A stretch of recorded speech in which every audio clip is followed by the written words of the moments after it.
கரூரில் நடந்தது பெருந்துயரம், கொடுந்துயரம், இதுவரை நடக்காத துயரம், இனி நடக்கக்கூடாத துயரம்.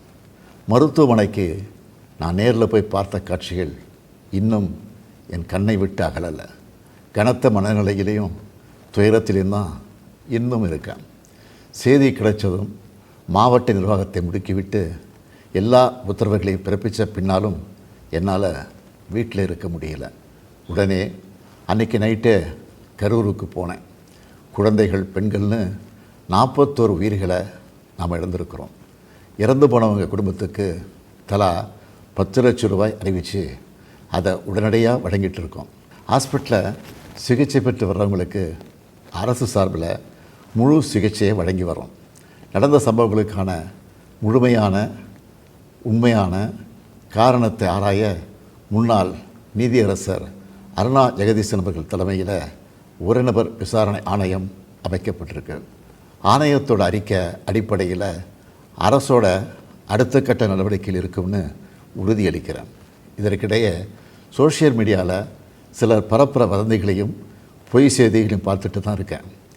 எந்த ஒரு அரசியல் கட்சி தலைவரும் தன்னோட தொண்டர்களும் அப்பாவி பொதுமக்களும் இறக்கிறத எப்பொழுதும் விரும்ப மாட்டாங்க.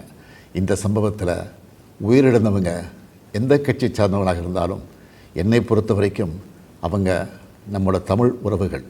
எனவே சோகமும் துயரமும் சூழ்ந்திருக்கக்கூடிய இந்த நிலையில் பொறுப்பற்ற முறையில் விஷமத்தனமான செய்திகளை தவிர்க்கணும்னு கேட்டுக்கிறேன். அரசியல் கட்சிகள், பொது அமைப்புகள் இது போன்ற நிகழ்ச்சிகள் நடத்தும்போது இனி வரும் காலங்களில் எத்தகைய பொறுப்போடு நடந்துக்கணும்ன்ற விதிமுறைகளை வகுக்க வேண்டியது நம்ம எல்லோருடைய கடமை.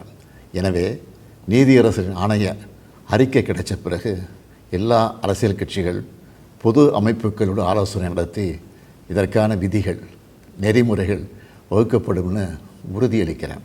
அத்தகைய நெறிமுறைகளுக்கு எல்லாரும் ஒத்துழைப்பு தருவாங்கன்னு நம்புகிறேன். மனித உயிர்களே எல்லாத்துக்கும் மேலானது. மானுடப்பற்றே அனைவருக்கும் வேண்டியது.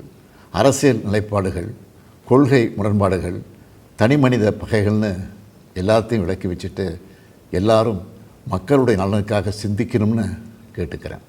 தமிழ்நாடு எப்போவுமே நாட்டுக்கு பல வகைகளில் முன்னோடியாகத்தான் இருந்திருக்கு. இதுபோன்ற நிகழ்வுகள் இனி எந்த காலத்திலையும் நடக்காமல் தடுக்க வேண்டியது நம்ம எல்லோருடைய கடமை. நன்றி, வணக்கம்.